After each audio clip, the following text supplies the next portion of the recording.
Queridos hermanos y hermanas de la Pastoral Familiar, me da gusto reunirme otra vez con ustedes, ahora con el objetivo de conocer más en este mes de julio dedicado a las vocaciones, sobre lo que son las vocaciones dentro de la Iglesia. La vida cristiana es tan rica, tan maravillosa, que se distingue, así como en la naturaleza que hay miles de especies de flores y todas son bellas, así también en la Iglesia Católica las vocaciones florecen de muchas maneras. Claro que así como también en la naturaleza hay árboles, hay flores, hay arbustos, así también en la y dentro de la Iglesia Católica hay vocaciones de diferente tipo que sirven de diferente manera a la naturaleza espiritual de la Iglesia. Por eso les doy la bienvenida a todos mis queridos miembros de la pastoral familiar. Verán que es una charla que he preparado con esmero. De hecho, la estoy haciendo con un poco de nervios porque el tiempo se me ha venido encima, pero también la hago con mucho amor porque es un tema importantísimo para nuestras familias. Y ahora lo vamos a ver por qué. Voy a empezar por compartir aquí en pantalla esta presentación que he hecho, pero no sin antes hacer una oración. Tenemos aquí a Jesús resucitado. Vamos a hacer una oración pidiendo su auxilio. En el nombre del Padre, y del Hijo, y del Espíritu Santo. Amén. Padre, te damos gracias porque en Jesucristo, tu Hijo, nos has llamado a participar de tu misma vida a través del bautismo. Por el bautismo somos cristianos. Y dentro de esta primera vocación, la vocación cristiana, que es vocación a la santidad, tú nos has llamado a servir en tu iglesia, en tu pueblo que peregrina hacia el cielo, de diferentes maneras, porque tu iglesia es el cuerpo de Cristo. Y así como el cuerpo, dice San Pablo, tiene diferentes miembros y todos tienen diferentes funciones, así también en el cuerpo de Cristo místico que es la iglesia, habemos diferentes vocaciones con diferentes funciones. Te suplicamos, Padre, la luz de tu Santo Espíritu para conocer la riqueza de estas vocaciones en este mes que es dedicado a las vocaciones. Y te suplicamos que María Santísima, que cumplió perfectamente con su vocación de madre, de esposa, de hija, nos ayude a ser fieles a este llamado que tú nos has hecho a través de Jesucristo, tu Hijo.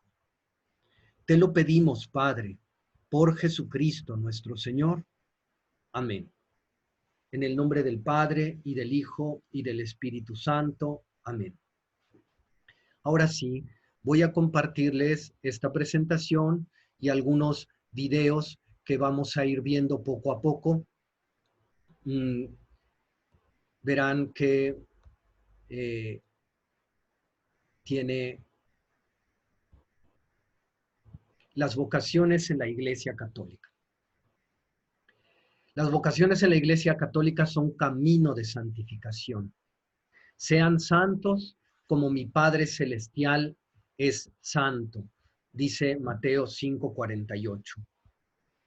El Señor desde el día de nuestro bautismo, sin que nosotros nos diéramos cuenta, nos llamó y nos llamó a una vocación común, a ustedes y a mí. Esa vocación es la santidad. Pero al mismo tiempo, Él ya tenía un proyecto antes de crearnos y es la vocación específica. Les invito a leer este texto de la segunda carta del apóstol San Pedro que habla maravillosamente sobre este llamado a la santidad para todos. Y dice así: su poder divino, en efecto, nos ha concedido gratuitamente todo lo necesario para la vida y la piedad, haciéndonos conocer a aquel que nos llamó por la fuerza de su propia gloria. Gracias a ella se nos ha concedido las más grandes y valiosas promesas, a fin de que ustedes lleguen a participar de la naturaleza divina, sustrayéndose a la corrupción que reina en el mundo a causa de los malos deseos.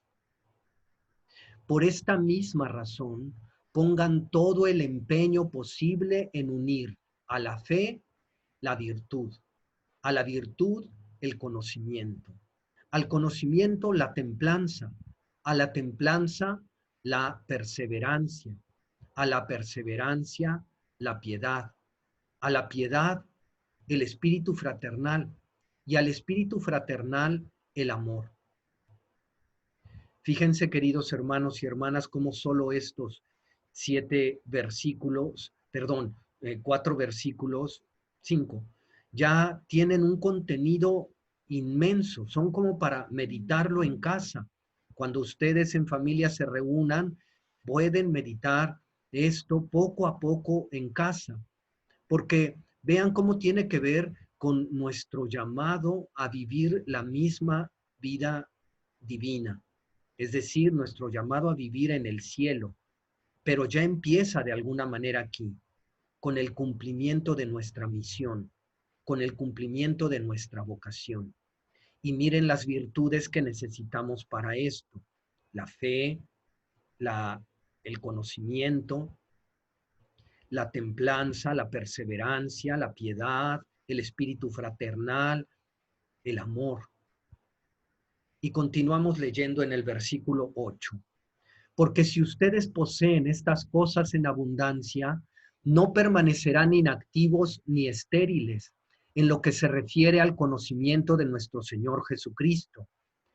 El que no las posee es un ciego, un miope, porque olvida que ha sido purificado de sus pecados pasados. Fíjense lo fuerte de esta afirmación. Somos ciegos, miopes, cuando no procuramos estas virtudes cristianas que nos llevan al cumplimiento de nuestra vocación. Y por eso dice en el versículo 10, por eso, hermanos, procuren consolidar cada vez más el llamado y la elección de que han sido objeto. Si obran así, no caerán jamás. Este versículo es sumamente importante, es clave. Procuren consolidar cada vez más el llamado. El llamado, recuerden que es la vocación. Y la elección de que han sido objeto. Y se les abrirán ampliamente las puertas del reino eterno de nuestro Señor y Salvador Jesucristo. Esto confirma lo que les decía, que si queremos llegar al cielo, hemos de cumplir con nuestra misión. ¿Y qué misión tengo yo? Ya muchos de ustedes la saben, la mayoría de ustedes: ser papá, ser mamá, ser esposo, ser esposa, pero también pasa por ser hijo o hija, y también incluye una vocación dentro de la iglesia, en los ministerios. Bueno, partimos entonces de que hay una única vocación universal de los bautizados. Esa única vocación de ustedes y mía, de sus niños, de sus niñas, de sus jovencitos, de los ancianos que son bautizados. La vocación de todo bautizado, de todo cristiano, es la santidad. Es, pues, completamente claro que todos los fieles, de cualquier estado o condición, están llamados a la plenitud de la vida cristiana y a la perfección de la caridad. Y esta santidad suscita un nivel de vida más humano, incluso en la sociedad terrena. Esto se me olvidó ponerlo, pero está en el documento Lumen Gentium del Concilio Vaticano II. En los números 42 en adelante, donde el concilio habla en el capítulo 5, de la vocación universal a la santidad. Y pongo esta imagen donde hay de todos los santos, hombres y mujeres, niños y niñas, religiosos y religiosas, sacerdotes y no sacerdotes, porque así es la vocación cristiana. Yo me he encontrado personas que dicen, bueno, padre, eso de la santidad es para los sacerdotes, para las religiosas. No, les digo, no. ¿Usted es bautizado? ¿Usted es bautizada? Entonces, la vocación a la santidad también es para usted. Y no podemos renunciar a esta vocación, no nos es lícito. El Señor nos pedirá cuenta de esto porque a ello nos llamó. Entonces, todos estamos llamados a ser santos, pero por diversos senderos. Como dicen, todos los caminos llegan a Roma, todos estamos llamados a llegar al cielo, pero por diversos senderos. He aquí la razón de las diversas vocaciones dentro de la única vocación cristiana de los bautizados a la santidad. Por eso vamos a encontrarnos que hay dos grandes ramas dentro de estas vocaciones. La vocación religiosa, y aquí tengo una imagen donde están consagrados. Estos son consagrados laicos. Si se fijan, no tienen una laicas, más bien son puras mujeres. No tienen ninguna vestimenta, pero han dedicado su vida al Señor. No tienen ningún uniforme, digamos, ningún hábito. Aquí hay sacerdotes y aquí hay religiosos. Este no es un padre, es un hermano, un franciscano. Y son consagrados al Señor. También estas, pero en el mundo.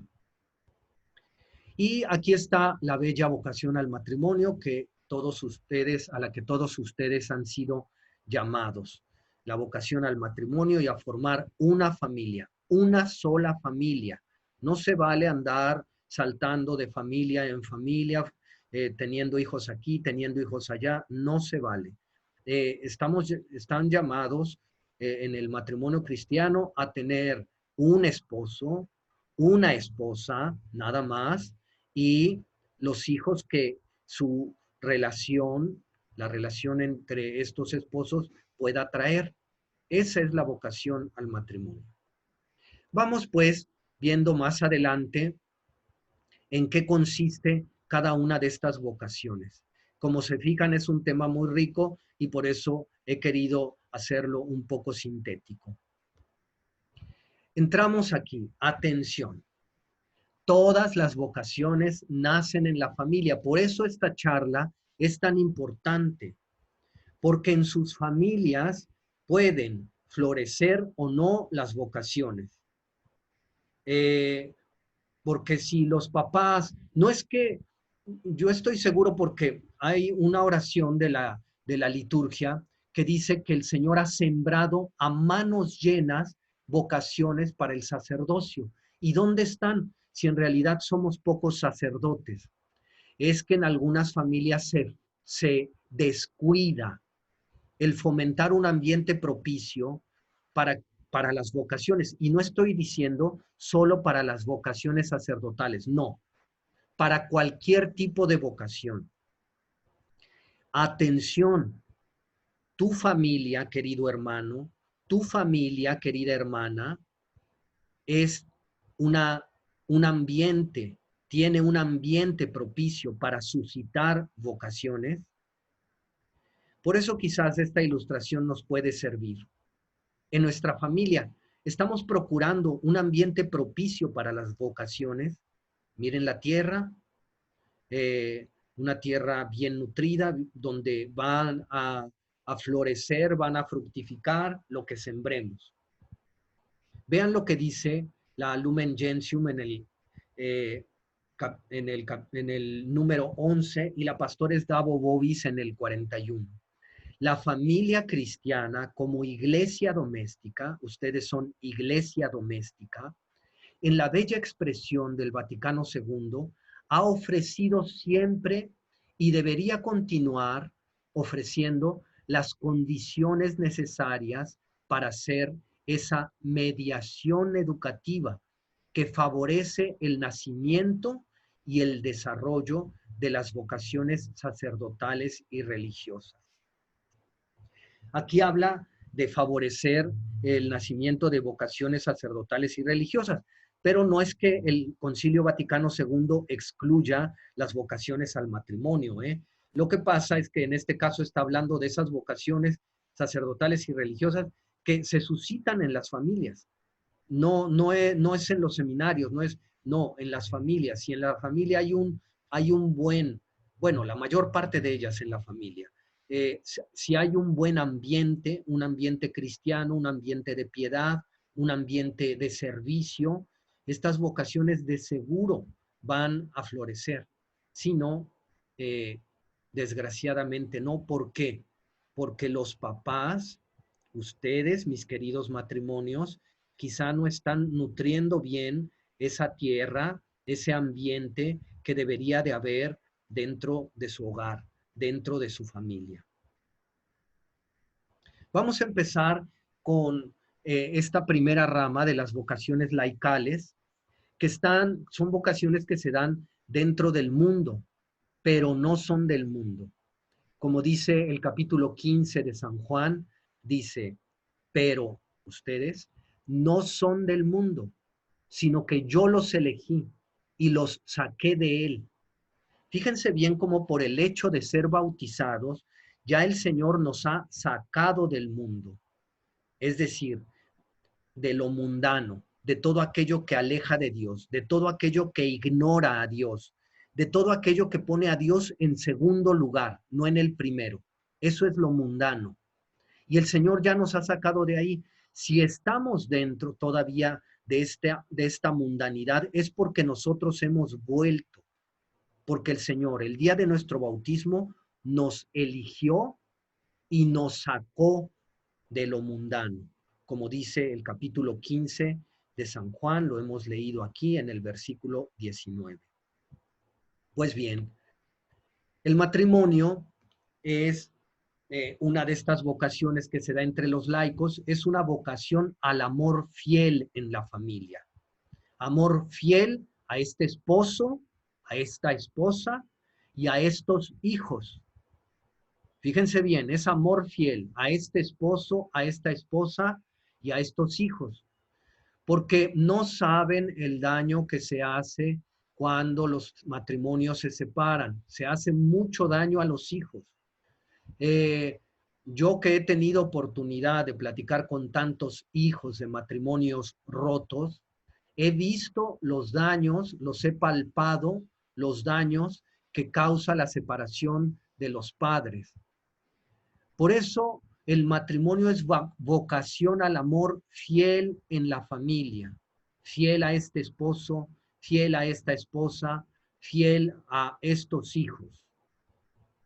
Y les he elegido porque hay muchos ejemplos, pero he elegido poner el ejemplo de Luis Martin y Celia Guerin, que son los papás de Santa Teresita del Niño Jesús, Santa Teresita de Lisieux. Vamos a ver cómo fue la vida someramente, ¿verdad? Porque no tenemos mucho tiempo, de estos papás de Santa Teresita del Niño Jesús. Y para esto voy a compartir con ustedes un video que seleccioné porque trae un buen resumen sobre los papás de Santa Teresita. Verán, son los santos Luis y Celia. Dura 5 minutitos, un poco más. Luis Martin y Celia Guerin son un ejemplo de santidad en la vida matrimonial y familiar. Ambos quisieron consagrarse al Señor en su juventud. Luis intentó hacerse monje en el monasterio del Gran San Bernardo. Celia intentó hacerse monja en el monasterio de la Visitación, donde ya estaba su hermana carnal, visitar con frecuencia. A él no se lo permitieron porque no sabía latín y en aquella época exigían el latín para poder entrar en el monasterio. A ella no se lo permitieron por falta de salud. De hecho, murió joven a causa de un cáncer de mama. El caso es que se casaron. Se casaron convencidos de que esa era la voluntad de Dios sobre sus vidas. Y al principio quedaron en un acuerdo de vivir como hermanos, sin tener relaciones entre ellos. Pasado un tiempo, fue un confesor suyo el que les dijo: en el matrimonio es natural que tengáis relaciones y que estéis abiertos a manifestaros el amor y a acoger la vida que Dios quiera enviaros. Lo tomaron en serio y tuvieron varios hijos. Sobrevivieron solo 5 hijas que con el tiempo todas se hicieron religiosas. La más famosa de ellas es Santa Teresita del Niño Jesús y de la Santa Paz, Santa Teresa de Lisieux. Luis fue joyero, se dedicaba a hacer relojes y joyas muy finas. Se conservan muchos de los relojes que él hizo y vendió. Ella llegó a tener una fábrica de punto de Alençon, con muchas mujeres que hacían obras de punto finísimo y ella se reservaba las tareas más difíciles. Vivieron entregados a la educación de sus hijas, al cuidado de su hacienda. Vivieron también entregados a la oración, a crecer en la amistad con Jesús, pero nunca se desentendieron de las personas que estaban a su alrededor. Todavía hoy en Lisieux, el altar mayor de la que fue catedral lleva la inscripción: Don de los esposos Martin, porque desde la Revolución Francesa, que habían destruido aquel altar, no había, y ellos, con gran esfuerzo, compraron uno nuevo. Todos los pobres conocían bien la calle que llevaba a los Buissonets. Allí acudían, sabiendo que encontrarían ayuda y consuelo. Luis y Celia oraban con sus hijas el rosario, las completas antes de irse a dormir, novenas a la Virgen María, visitas al Santísimo Sacramento. En aquella familia se vivía el amor de Jesús. Todos eran conscientes de que lo más importante era amar al amor.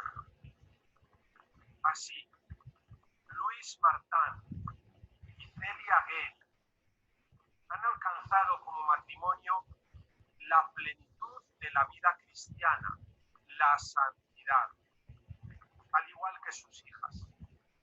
Una familia de santos, una familia que nos indica que en medio del trabajo y de las ocupaciones ordinarias nos podemos santificar, podemos vivir los valores del Evangelio. Ay, amigos, qué necesidad tenemos de ejemplos como Luis y Celina, o Celia, que nos enseñan a vivir el Evangelio en la vida cotidiana, en el trabajo, en las relaciones familiares, en la práctica de la caridad, en el apostolado. Que el Señor reine en nuestras familias, que los santos Luis Martin y Celia Gale intercedan por todas las familias cristianas, especialmente por las que sufren dificultad. Amén. Perdón, que corté antes de tiempo, pero vean qué hermoso el testimonio de los esposos Martin, papás de Santa Teresita del Niño Jesús. Y Mm, Solo quiero añadir que eh, tienen una bella historia de amor, bueno, remarcar por la confianza en Dios. Tenían una vida intensamente piadosa y también los unió la enfermedad en los últimos años, tanto de ella por un cáncer de mama, como explica el padre, como de él por una enfermedad neurológica. Sin embargo, fueron, imagínense, 5 hijas religiosas y una de ellas santa. Pasamos ahora a ver a otra santa, una médico, Gianna Beretta Molla, una laica casada. Su esposo la define como, ella era una santa normal, decía su esposo, porque cuando lo entrevistan, que ella muere y se empieza a promover su proceso de beatificación para que se le proclame santa, él, él dice, es que yo no me daba cuenta que vivía con una santa, pero ahora puedo saberlo. Una de las frases más conocidas de Santa Gianna Beretta es esta de, Señor, haz que la luz que se ha encendido en mi alma no se apague jamás. Ella vivía una vida escondida en Dios, pero era una mujer normal.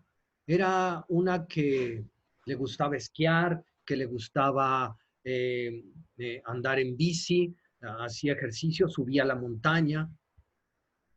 Es una mujer que tiene 4 hijos y cuando está embarazada del cuarto, Gianna Beretta, eh, el doctor le advierte que tiene un fibroma y que es muy peligroso que dé a luz así porque puede morir.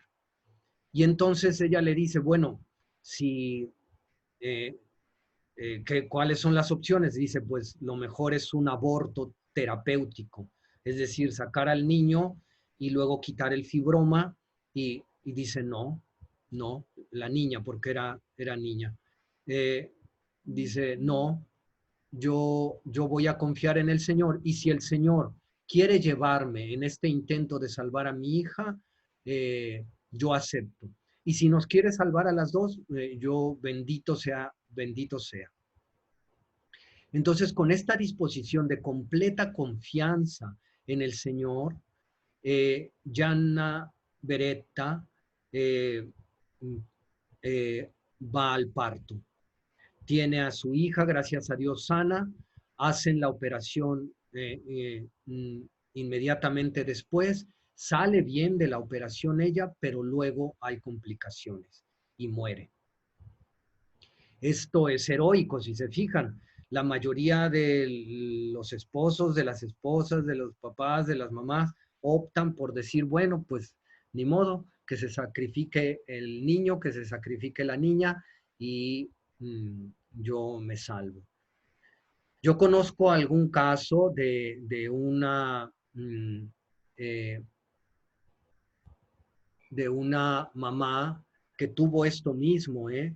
Gracias a Dios, de ella se pudieron salvar los dos, porque ella dijo, no, vamos a luchar y si yo quedo, porque le decían, es que pueden morir los dos, dice, bueno, vamos a luchar por la vida. Si yo quedo viva y el Señor se quiere llevar a mi hijo, yo acepto su voluntad. Ojalá me quiera llevar a mí y deje a mi hijo. Pero vamos a luchar por la vida de los dos. Y en el mismo acuerdo quedó su esposo, un poco temeroso, pero así quedó. Y gracias a Dios se salvaron los dos, la mamá y el hijo. Esto es hermoso porque no toman estas decisiones imprudentemente, no. Las toman porque ven claro que hay que amar la vida y hay que tratar de salvar la vida y yo no puedo decidir quién vive y quién muere. Aunque sea la mamá, aunque sea el papá, no puedo decidir quién vive y quién muere. Tendría que dejárselo a Dios y por lo tanto pedirle a los médicos que hagan todo lo posible para que ambos nos salvemos. Bien, pues ahora vamos a continuar. Gianna Beretta es un hermoso y es una mujer médico. Ella era médico, ella sabía lo que se exponía. Bien, continuamos entonces. El testimonio de su esposo Pietro dice: jamás creí estar viviendo con una santa. Mi esposa tenía infinita confianza en la providencia y era una mujer llena de alegría de vivir. Era feliz, amaba a su familia, amaba su profesión de médico, también amaba su casa, la música, las montañas, las flores y todas las cosas bellas que Dios nos ha donado. Confesó a la entrevistadora Pietro Molla, su esposo, mientras sus ojos brillaban de intensa emoción. Siempre me pareció una mujer completamente normal, pero, como me dijo Monseñor Carlo Colombo, la santidad no está solo hecha de signos extraordinarios. Está hecha, sobre todo, de la adhesión cotidiana a los designios inescrutables de Dios.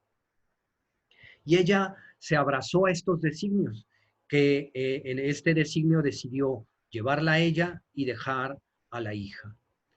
Vean qué hermosos testimonios de piedad. Pasamos a, bueno, nada más se los cuento rápido, porque esta Gianna Beretta estaba casada también, pero San Giuseppe Moscati, a pesar de que tuvo muchas oportunidades, digamos, porque era un hombre muy inteligente, muy capaz, muy amoroso, tuvo oportunidades de casarse, él se consagró a la medicina. Siendo ya médico, se levantaba temprano para ir a misa, para recibir la Eucaristía. Después iba a las colonias pobres para ver a algunos enfermos. Y a las 8:30 de la mañana iniciaba el trabajo en el hospital. Sus pacientes predilectos siempre fueron los pobres, a quienes nunca les cobró dinero, y atendía siempre con una sonrisa y sin hacerse notar. En varias ocasiones rechazó ofertas que prometían una carrera académica de renombre, porque era inteligentísimo. Porque se dio cuenta de que el plan de Dios para él era servir a sus pacientes pobres y entrenar a sus pasantes, o sea, los que se preparaban para médicos. Luego de fallecer el 12 de abril de 1927, los ciudadanos decían: ha muerto el médico santo, mientras que los pobres lloraban la pérdida de su amigo doctor. Si ustedes ven la película de San Giuseppe Moscati, hay ahí un testimonio de cómo él termina vendiendo casi todo lo que tenía con tal de ayudar a los pobres. Un testimonio hermoso de un laico que no se casó, que vivió consagrado en esa misión que Dios le encomendó y que fue de sanar almas, de atender a los pobres y a los enfermos. Pues bien, y con esto ahora pasamos a las vocaciones de estas dos grandes ramas. Vamos a pasar a la parte de las vocaciones religiosas. No es que el bautismo no sea una vocación religiosa, pero las vocaciones religiosas llamo a aquellas de los que dejan todo por seguir al maestro. Este llamado así de fuerte, está en Mateo 19. De hecho, en este mismo capítulo del Evangelio de Mateo, el Señor habla del matrimonio y habla tan fuerte que los discípulos llega el momento en el que dicen, o sea, de lo que es el verdadero matrimonio, habla tan fuerte el Señor que los discípulos dicen, pues entonces no conviene casarse, ¿no? Y ya el Señor hace una explicación y luego habla de aquellos que han sido llamados a dejarlo todo para seguirlo. Bien, vamos entonces a esta parte de las vocaciones religiosas y quiero comenzar entonces explicando esta parte del capítulo 19 de Mateo. ¿Por qué le llamamos un seguimiento más radical? Pedro, tomando la palabra, dijo: tú sabes que nosotros lo hemos dejado todo y te hemos seguido. ¿Qué nos tocará a nosotros? Jesús les respondió: yo les aseguro que en la regeneración del mundo, cuando el Hijo del Hombre se siente en su trono de gloria, ustedes que me han seguido también se sentarán en 12 tronos para juzgar a las 12 tribus de Israel. Y el que a causa de mi nombre deja casa, hermanos o hermanas, padre, madre, hijos o campos, recibirá 100 veces más y obtendrá como herencia la vida eterna. Fíjense cómo tiene que ver aquellos que dejan todo, tiene que ver con un premio que se dará en la regeneración del mundo, o sea, al final de los tiempos, y con otro premio que se dará en esta vida, pero con una renuncia. La renuncia de dejar casa, hermanos, hermanas, padre, madre, hijos o campos. He aquí la radicalidad de la que les hablaba. Por eso le llamamos vida religiosa, porque se necesita tener una religiosidad más fuerte para darse cuenta, primero, de este llamado radical y luego para seguirlo con determinación. Y en este tipo de vocación vamos a empezar con una religiosa africana de la orden de las Canosianas, Giuseppina Bakhita. Esta mujer es admirabilísima. Me encanta su vida. A mí me dio mucha paz espiritual como ella afronta la situación de su vida. Ahora veremos cómo es en esta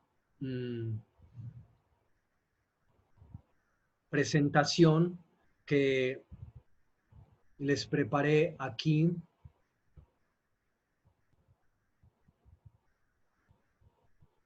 Y que es sobre Santa Giuseppina Bakhita o Josefina Bakhita. Santa Josefina Bakhita. Sabía que Bakhita significa afortunada. Aunque se desconocen datos exactos de su nacimiento, se cree que fue en 1869 en Olgoza, Sudán. Sabía que ese nombre se lo impusieron quienes la capturaron para venderla como esclava. Ella sonreía mientras amarrada era conducida. Sabía que fue vendida 5 veces a distintos amos y siempre sonreía ante su realidad. Sabía que su cuarto amo fue quien más la torturó y le hizo 114 incisiones en el cuerpo con el fin de marcarla. Sabía que mientras el dolor de la sangre le quemaba, sonreía y pensaba en que era afortunada, porque pensaba en que Dios la tenía preparada para algo. Sabía que su quinto amo era italiano y nunca la torturó ni la humilló. De hecho, la tomaron como dama de compañía para el cuidado de su única hija. Sabía que fue en Italia en donde comenzó a sentir fuerte el llamado de Dios para ser religiosa. La congregación a la que deseaba entrar fue fundada en 1808 con el nombre de Instituto de las Hermanas de la Caridad en Venecia, pero son más conocidas como Hermanas de Canosa. Como religiosa acompañó con amor y con sonrisas cada misión. El 1 de diciembre de 1978 fue declarada venerable. El 17 de mayo de 1992 fue beatificada por Juan Pablo II y se declaró día oficial de culto el 8 de febrero. San Juan Pablo II la canonizó el 1 de octubre del 2000. Para los católicos africanos es símbolo para que las mujeres africanas sean honradas por sus sufrimientos en momentos de esclavitud. Es la patrona de las víctimas de la trata de personas. Así es la vida de Santa Giuseppina Bakhita. Escuchen porque, perdón. Te da miedo hablar, te da pena tu pronunciación, te frustra no entender o te enoja que no te salen las palabras. Perdón al hablar. por la, o tal vez lo más común de todos, la te falla. sientes estúpido por nunca. Muy bien. Entonces, vemos a esta santa africana que fue robada a los 9 años por vendedores de esclavos. Ella, como dice el video, tomó esto como un hecho providencial. Una de sus frases más conocidas es: el Señor nos ha amado tanto, a pesar de que ella sufrió tanto. Fíjense cómo hay personas que cuando sufren mucho, es lo primero que hacen es reprocharle a Dios. Ella no. Ella siempre, mientras la torturaban, pensaba que había alguien que sí la amaba. Mientras le hacían esas marcas, los amos, que sobre todo la cuarta ama, porque era una mujer, le hacía estas heridas en su piel y le echaba sal. Dice que pasaba noches de fiebre intensísimas y con dolores y ardores espantosos. He dado todo a mi Señor. Él cuidará de mí. Lo mejor para nosotros no es lo que consideramos mejor, sino lo que el Señor quiere de nosotros. Tener esta visión de las cosas requiere una espiritualidad grande, alta, el pensar así, que no es lo que nosotros creemos que es mejor para nosotros, sino lo que el Señor quiere de nosotros, eso es lo mejor. Oh Señor, si yo pudiera volar hasta mi pueblo y contarles sobre tu bondad con lo más alto que alcance mi voz, oh, cuántas almas se ganarían. Fíjense cómo las almas consagradas, religiosas, en la vocación religiosa, el Señor siempre nos llama a anunciar las maravillas del Señor. En cualquier vocación, pero sobre todo en esta, nos da como alma misionera, como esa canción que habla del alma misionera, de iré a donde no hay esperanza, iré a donde tú me lleves. Así era Santa Giuseppina Bakhita, esta mujer admirable que decía: si yo encontrara a aquellos que me raptaron y que me vendieron como esclava, yo me arrodillaría a sus pies y les daría las gracias, porque sin ellos yo no hubiera conocido al Señor, a Dios, al Dios verdadero, a mi padrón, porque así le llamaba a Dios, mi padrón. Yo no hubiera conocido a mi dueño, digamos. Así la vida de Santa Giuseppina Bakhita. Ahora les muestro la vocación de un sacerdote, del santo cura de Ars. Si fuera sacerdote, le decía a su mamá, querría conquistar muchas almas. El santo cura de Ars, como ustedes saben, es un sacerdote francés. Les voy a mostrar un pequeño video sobre él que resume en algo su vida. Y luego les hago algún otro comentario sobre el santo cura de Ars. Aniversario de la muerte de San Juan María Vianney, conocido como el cura de Ars, murió el 4 de agosto de 1859. Estuvo a punto de abandonar el seminario porque no conseguía aprender latín, pero otro sacerdote le ayudó. Antes de morir confesaba a 100.000 personas al año. En 1925 Pío XI lo proclamó santo. 150 años después de su muerte, Benedicto XVI lo ha puesto como ejemplo para celebrar el año sacerdotal. Él ha sido lo que debe ser un sacerdote para el mundo. Predicaba, anunciaba el evangelio, nunca se cansaba de hablar de Dios.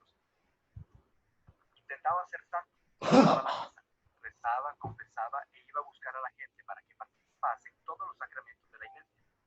A San Juan María Vianney se le conoce por las horas que pasaba en el confesionario y sus homilías, pero además de todo eso, ayudaba mucho a los pobres.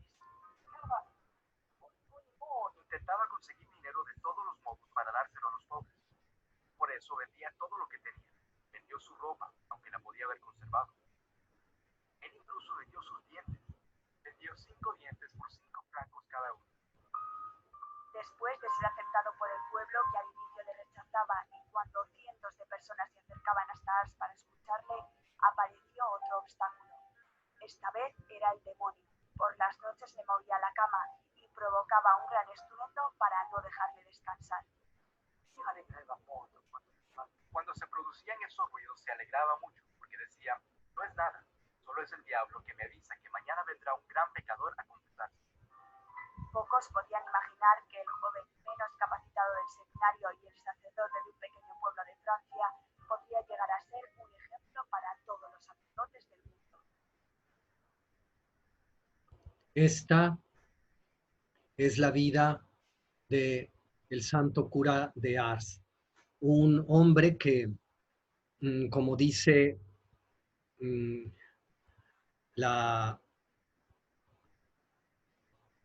video, casi no puede ser sacerdote porque le costaban mucho trabajo los estudios. A veces nosotros decimos, no, esto cuesta mucho trabajo, no es mi vocación. No, hay veces que sí puede llamar el Señor por ahí. Aquí hay 10 datos que los voy a comentar muy brevemente sobre el santo cura de Ars.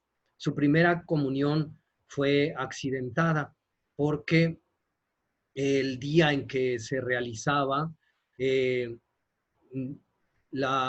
sacerdote no pudo estar a tiempo y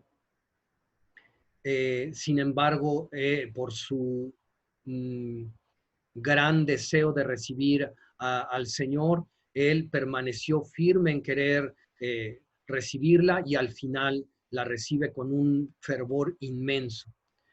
Casi se retira de la escuela de seminaristas porque su capacidad no era muy grande y le costaba mucho trabajo, sobre todo el latín, que en aquel entonces era indispensable para seguir en el seminario. Él desertó del ejército porque estaba enfermo, no por cobarde, y en busca de ayuda para su enfermedad, buscó a un médico, buscó a otro, y llegó el momento en el que se dio cuenta que ya era un desertor. Entonces él se denunció y fue con un comandante y le dijo, oiga, yo soy desertor y esta es mi historia. Y este comandante muy amable, en lugar de denunciarlo, le dijo, no, escóndete en un lugar y después llegó una amnistía para los desertores. Lo expulsaron del seminario por eso, su falta de conocimientos, pero luego al ver que era tan virtuoso, sí, no era muy inteligente, pero era tan virtuoso, lo aceptaron de nuevo. Su maestro fue su primer penitente, es decir, llegó a confesarse uno de sus maestros, uno de los que más quiso que se saliera del seminario. San Juan María Vianney, el santo cura de Ars, es patrono de los párrocos y tuvo una profecía en Ars, la de que él moriría en este lugar porque él muchas veces quiso irse de aquí, de Ars, porque decía es que yo no sirvo, yo soy muy inútil, pero el Señor Jesús lo volvió a Ars, se le apareció y lo vuelve a Ars. Tenía una profunda devoción a Santa Filomena y celebraba misas en honor a ella muchas veces. Muchísimas misas celebró en honor a Santa Filomena y esta santa intercedía mucho por él. La tentación era recurrente en su vida, sobre todo tentación de dejar Ars, no de dejar el ministerio, pero sí de dejar Ars. Luchó pacientemente contra el demonio, como lo dice el video. En las noches el demonio le hacía ruido para no dejarlo dormir. Una vez que ya está por celebrar la misa, el demonio prende fuego a su cama y la gente le avisa y él en lugar de ir a apagar el fuego, le da las llaves de la casa a unas personas, le dice, por favor, ayúdenme a apagar el fuego, y él se va a celebrar la misa. Nunca fue nombrado párroco por su falta de conocimientos el latín y otras materias. Sin embargo, fue un gran santo. Con esto, mis queridos hermanos y hermanas, termino esta charla sobre las vocaciones en la iglesia. Miren qué maravillas son las vocaciones. Hemos hecho un paso muy breve por las vidas de algunos católicos que han vivido intensamente, tienen un denominador común, han vivido intensamente su vocación a la santidad, pero la han vivido donde el Señor los ha llamado. Luis y Celia, papás de Santa Teresita, en el matrimonio. Santa Gianna Beretta, siendo médico y también casada. San Giuseppe Moscati, como médico laico, sin casarse. Santa Giuseppina Vaquita como religiosa, con una historia de sufrimiento impresionante. El santo cura de Ars como sacerdote. El mensaje final para esta charla, mis queridos hermanos, es que la familia es esa tierra fértil donde el Señor puede hacer que germinen las vocaciones, no solo para el sacerdocio, no solo para la vida religiosa, sino también para el matrimonio, para la consagración en el mundo en alguna misión específica, como San Giuseppe Moscati, como médico, y como lo han hecho tantos otros laicos. Por eso, hagamos que nuestras familias, iglesia doméstica, como la llama el Concilio Vaticano II, sean un lugar donde el ambiente, donde la tierra sea fértil para que las vocaciones del tipo que sea, el Señor las pueda sembrar ahí y germinen en vocaciones para toda la iglesia, que la enriquezcan, que la nutran y que la santifiquen. Con esto me despido, queridos hermanos y hermanas, los abrazo en Cristo y les invito a hacer esta última oración dando gracias al Señor por medio de nuestra Madre María Santísima. Dios te salve, María, llena eres de gracia, el Señor es contigo. Bendita eres entre todas las mujeres, y bendito es el fruto de tu vientre, Jesús. Santa María, Madre de Dios, ruega por nosotros los pecadores, ahora y en la hora de nuestra muerte. Amén. Gloria al Padre, y al Hijo, y al Espíritu Santo, como era en el principio, ahora y siempre, por los siglos de los siglos. Amén. Bendiciones para todos.